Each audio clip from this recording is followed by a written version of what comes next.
এটি আজ থেকে প্রায় বহু বছর আগের কথা, যখন মানুষ সাধারণ জীবনযাপন করত।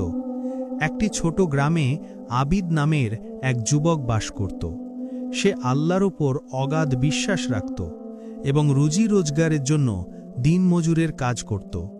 তার বিশ্বাস ছিল যে যা তকদিরে লেখা আছে সেটাই সে পাবে। আবিদের জীবন খুব সাধারণ এবং শান্তিময় ছিল। সে প্রতিদিন খুব ভোরে উঠে আল্লাহর নাম নিত, ওযু করে ফজরের নামাজ আদায় করত এবং তারপর কাজের জন্য বেরিয়ে পড়ত। তার সাথে বাড়িতে তার বৃদ্ধ মা বাবা থাকতেন, যাদের সেবা সে প্রাণপণে করত। গ্রামের মানুষ আবিদের পরিশ্রম, সততা এবং নম্র স্বভাবের খুব প্রশংসা করত। কিন্তু ভাগ্যের লিখন ছিল অন্যরকম। একদিন গ্রামে এই খবর দ্রুত ছড়িয়ে পড়ল যে বাদশাহর উজির নিকটবর্তী এলাকাগুলো সফর করছেন এবং যুবকদের সেনাবাহিনীতে ভর্তি করা হবে। একথা শুনে পুরো গ্রামে ভয় ও অস্থিরতা ছড়িয়ে পড়ল। আবিদের বৃদ্ধ মা বাবা ভীষণ চিন্তিত হয়ে পড়লেন, কারণ তাদের একমাত্র সাহারা ছিল তাদের ছেলে। মায়ের চোখে ছিল অশ্রু এবং বাবার মুখে ছিল নীরব দোয়া। কিন্তু আবিদ হেসে বলল, আব্বা, আল্লাহ যা চাইবেন তাই হবে, তিনিই আমাদের রক্ষাকর্তা। উজির আসার একদিন আগে আবিদের বাবা তাকে চুপিসারে কাছে ডাকলেন। তার মুখে দুশ্চিন্তা এবং চোখে গোপন রহস্য লুকিয়েছিল। তিনি বললেন, বাবা, তোমার নানা বহু বছর আগে একটি গুপ্তধন লুকিয়ে রেখেছিলেন, যার ব্যাপারে আমি ছাড়া আর কেউ জানে না। আবিদ অবাক হয়ে গেল। বাবা নিচু স্বরে বললেন, সেই গুপ্তধন দূরের পাহাড়ের পেছনে রয়েছে, কিন্তু সেখানে পৌঁছানো সহজ নয়। রাস্তাটি খুবই বিপজ্জনক। আবিদ বিনয়ের সাথে জিজ্ঞাসা করল, আব্বা, আপনি কি কখনো সেই গুপ্তধন পাওয়ার চেষ্টা করেননি? বাবা দীর্ঘশ্বাস ফেলে উত্তর দিলেন, বাবা, আমি চেষ্টা তো করেছিলাম, কিন্তু পথে পাহাড়ের ঝড় এবং হিংস্র পশুরা সামনে এসে পড়েছিল। সেদিন আমি বুঝেছিলাম যে সম্ভবত এই গুপ্তধন আমার ভাগ্যে নেই, বরং তোমার নসিবে আছে। উজির আসার একদিন আগে আবিদ মনে মনে দৃঢ় সংকল্প করল যে সে গ্রাম ছেড়ে সেই গুপ্তধনের সন্ধানে বের হবে। তার বিশ্বাস ছিল যে সম্ভবত এই সুযোগটি আল্লাহর পক্ষ থেকে একটি ইশারা। সে তার মা বাবার কদমবুসি করল, তাদের দোয়া নিল। মা তার হাতে কিছু মুদ্রা এবং সামান্য রুটি দিলেন এবং কাঁপা কাঁপা গলায় বললেন, আল্লাহ তোমার সহায় হন বাবা। আবিদ আকাশের দিকে তাকালো এবং মনে মনে বলল, হে আল্লাহ, আমার এই সফর তোমার জিম্মায়। পরদিন সকালে সূর্যের প্রথম কিরণের সাথে সাথেই আবিদ তার যাত্রা শুরু করল। তার হাতে একটি পুরনো মানচিত্র ছিল, যা তার বাবা তাকে দিয়েছিলেন। গ্রাম থেকে বের হবার সময় সে পেছনে ফিরে নিজের গ্রামের দিকে তাকালো। যখন সে গ্রামের সীমানা পার করছিল, তখন দূর থেকে উজিরের কাফেলা আসতে দেখল। আবিদ আল্লাহর শুকরিয়া আদায় করল যে সে সঠিক সময়ে বেরিয়ে আসতে পেরেছে। পথে আবিদের দেখা হলো এক বৃদ্ধ লোকের সাথে, যিনি গাছের ছায়ায় ঘাসের ওপর বসে সাধারণ রুটি খাচ্ছিলেন।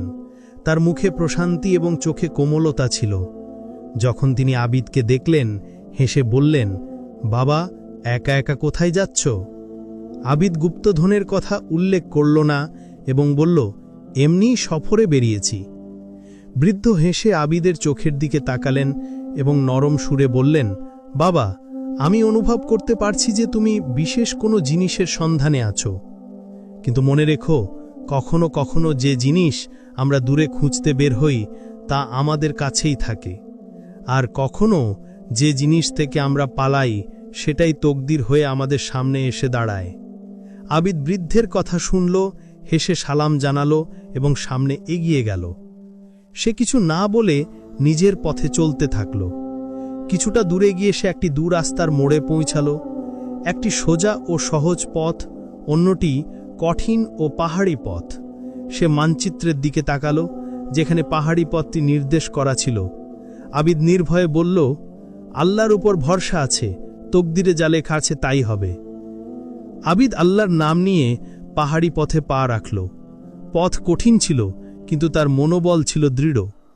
সূর্য ধীরে ধীরে পাহাড়ের আড়ালে অস্ত যেতে শুরু করলে সে ভাবল যে রাত কাটানোর জন্য কোনো নিরাপদ জায়গা খুঁজতে হবে। কিছুটা পথ চলার পর সে উপত্যকার ধারে অবস্থিত একটি ছোট গ্রাম দেখতে পেল। তার মনে কৃতজ্ঞতার অনুভূতি জাগল এবং সে বলল, আল্লাহ সত্যি তার বান্দাদের কখনো একা ছাড়েন না। গ্রামে পৌঁছাতেই আবিদ দেখল সেখানে হট্টগোল চলছে। লোকজন একটি কুয়োর চারপাশে জড়ো হয়েছে এবং চিৎকার চেঁচামেচি হচ্ছে। জানা গেল যে একটি ছোট্ট শিশু কুয়োতে পড়ে গেছে এবং সবাই তাকে বের করার চেষ্টা করছে, কিন্তু কেউ সাহস করতে পারছে না। আবিদ এক মুহূর্তও দেরি না করে নিজের মালপত্র মাটিতে রাখল এবং সোজা কুয়োতে নেমে গেল। লোকজন অবাক হয়ে গেল যে একজন অপরিচিত ব্যক্তি এত সাহস কিভাবে দেখাতে পারে। অনেক চেষ্টার পর আবিদ শিশুটিকে নিজের বাহুতে আগলে ধরে উপরে পৌঁছে দিল। গ্রামবাসীরা খুশিতে নেচে উঠল। শিশুটির বাবা মায়ের চোখ দিয়ে কৃতজ্ঞতার অশ্রু বইতে লাগল। শিশুটি ছিল গ্রামের সর্দারের ছেলে। সর্দার আবিদকে বুকে জড়িয়ে ধরলেন এবং বললেন, বাবা, তুমি আজ আমাদের জন্য জানের চেয়েও দামি জিনিস বাঁচিয়েছ। আজ রাতে আমাদের অতিথি হও, কাল সকালে তোমাকে সম্মানের সাথে বিদায় জানানো হবে। রাতের খাবারের পর যখন সবাই বিশ্রাম নিচ্ছিল, সর্দার আবিদকে কাছে ডাকলেন এবং নম্রভাবে জিজ্ঞাসা করলেন, হে যুবক, তুমি কোথায় যাচ্ছ এবং কেন? আবিদ কিছুক্ষণ ভাবল, তারপর সত্য বলার সিদ্ধান্ত নিল। সে পূর্ণ বিশ্বাসের সাথে নিজের গল্প শোনাল এবং গুপ্তধনের কথা উল্লেখ করল। সর্দার নীরবে সব শুনলেন, তারপর বললেন, বাবা, আমি সেই গুপ্তধনের ব্যাপারে জানি। আবিদ অবাক হয়ে গেল। সর্দার বললেন, তোমার নানা এবং আমার বাবা খুব ভালো বন্ধু ছিলেন। সেই গুপ্তধন সোনা দনা নয়, বরং একটি আমানত, একটি পুরানো এবং মূল্যবান বই, যাতে জ্ঞানের মুক্ত লুকিয়ে আছে। সর্দার আরও বললেন, তোমার নানা অনেক বড় আলেম ছিলেন। তার ভয় ছিল যে তার জ্ঞান যেন ভুল হাতে চলে না যায়, তাই সে বইটি লুকিয়ে রেখেছিলেন। সেটা কেবল সেই পেতে পারে যার হৃদয়ে সত্যিকারের ঈমান এবং ধৈর্য আছে। আবিদ এখন আরও প্রভাবিত হল। সে জিজ্ঞাসা করল, আপনি কি জানেন সেই বইটি কোথায় আছে? সর্দার বললেন, হ্যাঁ, কিন্তু পথটি বিপজ্জনক। তোমাকে একটি জঙ্গল পার হতে হবে, তারপর একটি গুহায় পৌঁছাতে হবে। পরদিন সকালে সর্দার আবিদকে একটি নতুন মানচিত্র এবং কিছু খাবার দিলেন। তিনি বললেন, আমার ছেলে তোমার সাথে জঙ্গল পর্যন্ত যাবে, এরপর তোমাকে একাই যেতে হবে। আবিদ এবং সর্দারের ছেলে জামিল জঙ্গলের দিকে রওনা হল। পথে জামিল জিজ্ঞাসা করল, তুমি কি সত্যি সেই গুপ্তধন পেতে চাও? কেন? আবিদ হেসে উত্তর দিল, আমার বিশ্বাস আল্লাহ আমাকে এই উদ্দেশ্যেই এই পথে পাঠিয়েছেন। জঙ্গলের কিনারে পৌঁছে জামিল আবিদকে একটি তাবিজ দিল এবং বলল, এটি তোমাকে রক্ষা করবে। যদি কখনো বিপদে পড়ো তবে আল্লাহর নাম নিও এবং এই তাবিজটি স্পর্শ করো। আবিদ ধন্যবাদ জানালো এবং জঙ্গলে প্রবেশ করল। সে জানত না যে সামনে কোন পরীক্ষা তার জন্য অপেক্ষা করছে। জঙ্গলটি ছিল ঘন এবং অন্ধকার।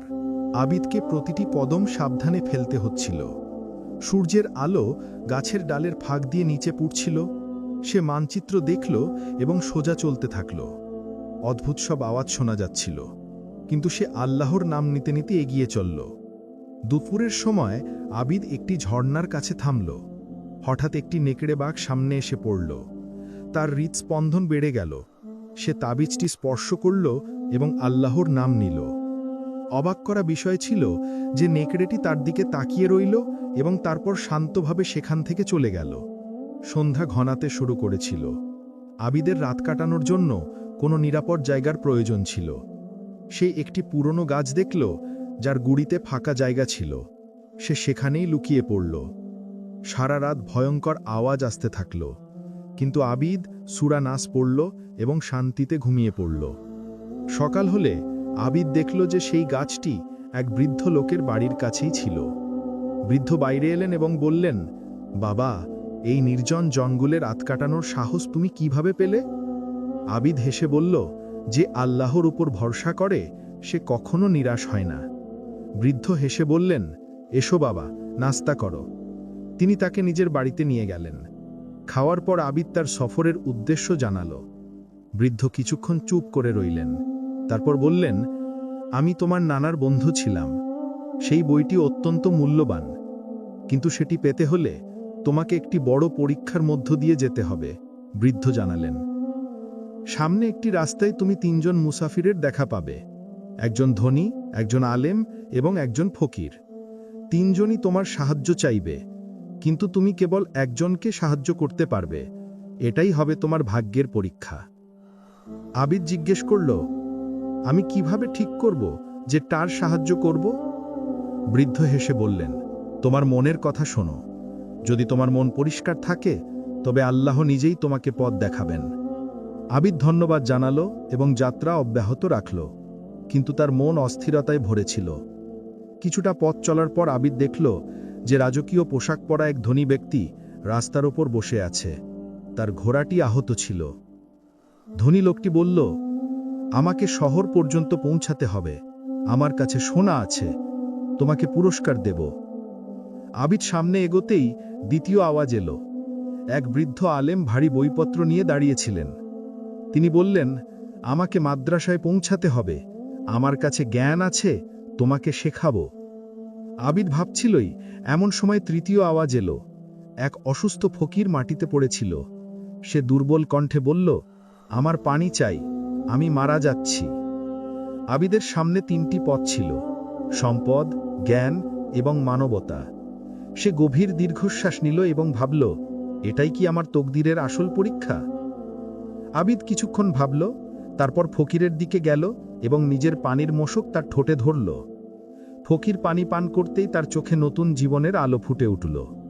ধনী ও আলেম দুজনেই হতাশ হয়ে সেখান থেকে চলে গেল। ফকির আবিদকে দোয়া দিল। পানি পান করার পর ফকির বলল, তোমার এই ভালো কাজ বৃথা যাবে না।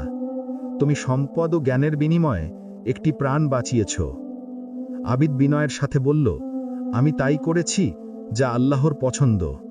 ফকির হাসল এবং বলল, তুমি সঠিক পথেই আছো বাবা। ফকির আবিদকে একটি ছোট পাথর দিয়ে বলল, এটি নিজের কাছে রেখো। যখন তুমি গুহার কাছে পৌঁছাবে, তখন এটি মাটিতে রেখো, এটি তোমাকে পথ দেখাবে। আবিদ ধন্যবাদ জানালো এবং পাথরটি যত্নে রেখে দিল। চলার সময় তার মনে অদ্ভুত এক প্রশান্তি ছিল, যেন আল্লাহ তাকে প্রতিটি পদক্ষেপে পথ দেখাচ্ছেন। জঙ্গল থেকে বের হতেই আবিদ দূরে পাহাড়ি এলাকা দেখতে পেল।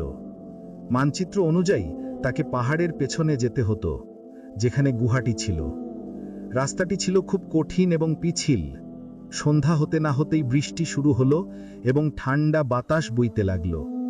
সে কোথাও আশ্রয় পাচ্ছিল না। বৃষ্টি তীব্র হতে লাগল। পানি বইতে শুরু করল এবং মাটি ধসে যেতে লাগল। হঠাৎ তার পা পিছলে গেল এবং সে নিচে পড়ে যেতে লাগল। সে দ্রুত তাবিজটি আঁকড়ে ধরল এবং আল্লাহর নাম নিল। তখনই তার হাত একটি গাছের শিকড়ে আটকে গেল এবং সে কোনো মতে নিজেকে সামলাতে পারল। অনেক কষ্টের পর আবিদ নিরাপদ জায়গায় পৌঁছল। বৃষ্টি থেমে গেছিল। সে চারপাশে তাকিয়ে দেখল, কিছুটা দূরে একটি ছোট ঘর দেখা যাচ্ছে। সে সেখানে গেল এবং দরজায় কড়া নাড়ল। দরজা খুলতেই এক যুবতী মেয়ে সামনে এলো। সে তাকে দেখে অবাক হয়ে গেল। মেয়েটি জিজ্ঞেস করল, কে তুমি? আবিদ নিজের পরিচয় দিল এবং বলল যে সে রাতের জন্য কেবল একটু আশ্রয় চায়। মেয়েটি উত্তর দিল, আমার নাম আয়েশা, আমি এখানে একাই থাকি, আমার বাবা মারা গেছেন। আবিদ এটা শুনে অবাক হলো যে সে এত নির্জন জায়গায় একা কিভাবে থাকে। আয়েশা বলল, আমার বাবা আলেম ছিলেন, তিনি আমাকে কুরআন এবং জ্ঞান শিক্ষা দিয়েছিলেন। তিনি আমাকে বলেছিলেন যে একদিন কেউ আসবে যে একটি বিশেষ বইয়ের সন্ধানে থাকবে। আবিদের চোখে বিস্ময় ছিল। আয়েশা নিচু স্বরে জিজ্ঞেস করল, সেই ব্যক্তি কি তুমি? আবিদ জিজ্ঞেস করল, তোমার বাবার নাম কি ছিল? আয়েশা বলল, তার নাম ছিল আব্দুল কারিম। এই নাম শুনতেই আবিদের চোখ ভিজে গেল। এই নামটি মানচিত্রে লেখা ছিল। সে অনুভব করল যে এসব কিছুই কাকতালীয় নয়, বরং তকদিরের লিখন। আয়েশা তাকে খাবার দিল এবং বলল, আগামীকাল সকালে আমি তোমাকে গুহার পর্যন্ত নিয়ে যাব। আমার বাবা আমাকে তার পথ বলে দিয়েছিলেন, কিন্তু তিনি বলেছিলেন যে গুহায় কেবল সেই প্রবেশ করতে পারে যার মনে সত্য এবং নিয়তের স্বচ্ছতা রয়েছে। আবিদ মনে মনে বলল, এখন আমি আমার গন্তব্যের খুব কাছে। পরদিন সকালে আয়েশা আবিদকে গুহার দিকে নিয়ে গেল। পথটি ছিল পাহাড়ি এবং কঠিন, কিন্তু আয়েশা তা ভালোভাবেই জানত। চলতে চলতে আয়েশা বলল, আমার আব্বু বলতেন যে প্রতিটি মানুষের ভাগ্য তার কর্মের সাথে যুক্ত থাকে। তোমার ভালো কাজই তোমাকে এখানে নিয়ে এসেছে। আবিদ জিজ্ঞেস করল, তুমি কি জানো এই বইতে কি আছে? আয়েশা উত্তর দিল, না। আমার বাবা বলতেন যে যখন সঠিক সময় আসবে সঠিক ব্যক্তি এটি খুলবে। আমার বাবা এটি খুলতে পারেননি। তিনি বলেছিলেন যে তার ভাগ্যে এটি ছিল না। দুপুর নাগাদ তারা একটি বড় পাথরের কাছে পৌঁছল। আয়েশা বলল, গুহা এই পাথরের পেছনে, তবে সাবধান থেকো, পথটি বিপজ্জনক। তারা পাথরের চারপাশে ঘুরল এবং সামনে গুহার দরজা দেখতে পেল, অন্ধকার এবং ভয়ঙ্কর। আবিদ তার পকেটে হাত দিল এবং ফকিরের দেওয়া পাথরটি বের করল। আয়েশা, এই পাথরটি আমাকে এক ফকির দিয়েছিলেন। আয়েশা পাথরটি দেখে চমকে গেল। এ তো আমার বাবার চিহ্ন। তুমি এটি কিভাবে পেলে? আবিদ পুরো ঘটনাটি জানালো। আয়েশার চোখে জল চলে এলো। সেই ফকির আমার বাবা ছিলেন। তিনি তোমার পরীক্ষা নিচ্ছিলেন। তিনি অতীতেও অন্যের রূপ ধারণ করতে পারতেন। এটা আল্লাহর কুদরত। তিনি এখনও আমাদের সাহায্য করছেন। আবিদ অবাক হয়ে গেল। আয়েশা বলল, আমার বাবা মৃত্যুর আগে বলেছিলেন যে আমার আত্মা সেই পথেই থাকবে যেখান দিয়ে বইটির প্রকৃত হকদার যাবে। আবিদ গুহায় প্রবেশ করল। সেখানে অন্ধকার ছিল, কিন্তু আয়েশা মশাল জ্বালাল। তারা ভেতরে গিয়ে দেখল যে সেখানে অনেকগুলো রাস্তা রয়েছে। আবিদ পাথরটি মাটিতে রাখল। পাথরটি জ্বলজ্বল করতে শুরু করল এবং একটি রাস্তা আলোকিত হয়ে উঠল। তারা আলোকিত পথে চলতে লাগল। হঠাৎ মাটি কেঁপে উঠল এবং একটি পাথর পড়তে শুরু করল। আবিদ দ্রুত আয়েশাকে বাঁচাল এবং নিজে আহত হল। আয়েশা ভয় পেয়ে গেল, কিন্তু আবিদ বলল, চিন্তা করো না, আমার বিশ্বাস আমরা পৌঁছে যাব। অবশেষে তারা গুহার ভেতরে একটি কক্ষে পৌঁছাল, যেখানে একটি পাথরের টেবিলের ওপর একটি পুরনো বই রাখা ছিল। কক্ষে মশাল জ্বলছিল। আবিদ অবাক ছিল, এই মশালগুলো কে জ্বালালো? আয়েশা বলল, এটি আল্লাহর নিদর্শন যে তুমি সঠিক সময়ে এসেছ। আবিদ বইটির দিকে হাত বাড়াল, কিন্তু বই খোলার আগেই সে থেমে গেল। বইটির ওপর একটি অদ্ভুত তালা ছিল। তালাটির ওপর লেখা ছিল, এটি কেবল সেই খুলতে পারবে যে পৃথিবীর সবচেয়ে বড় ধন পেয়েছে। আবিদ ভাবনায় পড়ে গেল, পৃথিবীর সবচেয়ে বড় ধন কি হতে পারে? আবিদ এবং আয়েশা অবাক হয়ে তালাটির দিকে তাকিয়েছিল। আবিদ ভাবল, পৃথিবীর সবচেয়ে বড় ধন কি হতে পারে?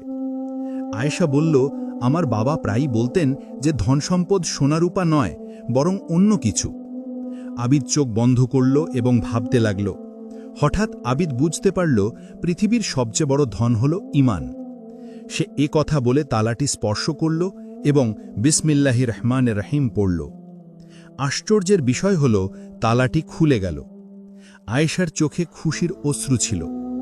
আমার আব্বু সবসময় বলতেন যে ঈমানই হল আসল ধন। আবিদ বইটি খুলল। তাতে পবিত্র কোরআনের তাফসীর, চিকিৎসাশাস্ত্র, গণিত এবং বহু জ্ঞানের ভাণ্ডার ছিল। সেই পৃষ্ঠাগুলিতে আবিদের নানা তার সমস্ত জ্ঞান লিখে রেখেছিলেন। শেষ পৃষ্ঠায় লেখা ছিল, আমার এই ধন তার জন্য যাকে আল্লাহ মনোনীত করেছেন। আবিদ পড়তে থাকল এবং জানতে পারল যে সেই বইয়ে আরোগ্যের পদ্ধতি, প্রজ্ঞার মুক্তা এবং এমন সব রহস্য ছিল যা সাধারণ মানুষের উপকারে আসতে পারে। শেষ পৃষ্ঠায় একটি বার্তা ছিল, এই জ্ঞান ছড়িয়ে দিও, কিন্তু কেবল সৎ মানুষের মধ্যে, যাতে এটি ভুল হাতে না যায়। হঠাৎ গুহা কাঁপতে লাগল। পাথর পড়তে শুরু করল। আবিদ বইটি তুলে নিল এবং আয়েশার হাত ধরে দৌড় দিল। তারা কোনো মতে বাইরে বের হতেই গুহার দরজা বন্ধ হয়ে গেল। আবিদ বলল, আল্লাহ শুকরিয়া যে আমরা নিরাপদ। এখন আমাদের বাড়ি ফিরে যেতে হবে। পথে আয়েশা আবিদকে বলল, তুমি আমার সাথে আমার বাড়িতে চলো। আবিদ বলল, না, আমাকে আমার বাবা মায়ের কাছে যেতে হবে, তাদের সেবা করতে হবে। আয়েশা হতাশ হল। আবিদ বলল, কিন্তু তুমি একা থাকবে না, আমি তোমাকে আমার গ্রামে নিয়ে যাব। আবিদ ও আয়েশার গ্রামে পৌঁছাতে 1 সপ্তাহ লাগল। যখন তারা পৌঁছাল, আবিদ অবাক হয়ে গেল। পুরো গ্রাম বদলে গেছিল। সেখানে সেনা ক্যাম্প বসানো হয়েছিল। এক বৃদ্ধ লোক জানালেন যে বাদশার উজির সমস্ত যুবকদের সেনাবাহিনীতে ভর্তি করে নিয়েছে। যারা বেঁচে গেছে তারা পালিয়ে গেছে। আবিদের বাবা মায়ের ঘর খালি ছিল। প্রতিবেশীরা জানালো যে তাদের শহরে নিয়ে যাওয়া হয়েছে। আবিদ চিন্তায় পড়ে গেল। আয়েশা বলল, চিন্তা করো না, আমরা তাদের খুঁজে বের করব। তারা শহরের দিকে রওনা হল, বইয়ের জ্ঞান ব্যবহার করে মানুষের সাহায্য করতে করতে। শহরে পৌঁছে জানা গেল যে সেখানে মহামারী ছড়িয়ে পড়েছে। আবিদ বই থেকে আরোগ্যের পদ্ধতি বের করল এবং রোগীদের চিকিৎসা শুরু করল। তার সুখ্যাতি ছড়িয়ে পড়ল। বাদশার কানেও খবর পৌঁছাল। তাকে ডেকে পাঠানো হলো এবং সে বাদশার অসুস্থ ছেলেকেও সুস্থ করে তুলল। বাদশা খুশি হয়ে আবিদকে বললেন, যা চাও চেয়ে নাও। আবিদ তার বাবা মাকে খুঁজে বের করার অনুরোধ করল। যখন বাবা মা মিলল, তারা জানালেন যে তারা আবিদকেই খুঁজছিলেন। আবিদ বুঝল যে ভাগ্যের লিখন মিলবেই। সে আয়েশাকে বিয়ে করল এবং জ্ঞান ছড়িয়ে দিতে লাগল। এটা বুঝে যে আসল ধন হল ঈমান, জ্ঞান এবং সৎকর্ম। ভাগ্যের লেখন পাওয়া যায় ঠিকই, কিন্তু এটি আমাদের কর্মের সাথে যুক্ত। আবিদের গল্প আমাদের শেখায় যে পৃথিবীর আসল সম্পদ সোনারূপা নয়, বরং ঈমান, জ্ঞান এবং সৎকর্ম।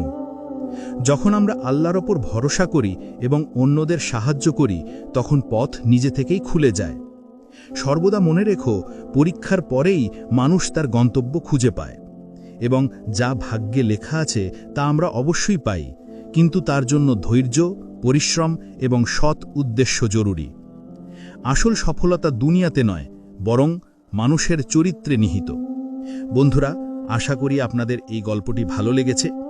যদি ভালো লেগে থাকে তাহলে অবশ্যই একটি লাইক দেবেন এবং আমার চ্যানেল সাবস্ক্রাইব করতে ভুলবেন না। আপনাদের সমর্থন আমার কাছে খুব মূল্যবান। আল্লাহ আপনাদের সবাইকে সবসময় সুখে রাখুন, সুস্থ রাখুন। আপনার এবং আপনার পরিবারের ওপর তার রহমত বর্ষণ করুন এবং আপনার জীবনে বরকত দান করুন। দেখা হবে আরেকটি গল্পের সাথে। ততক্ষণ পর্যন্ত আল্লাহ হাফেজ।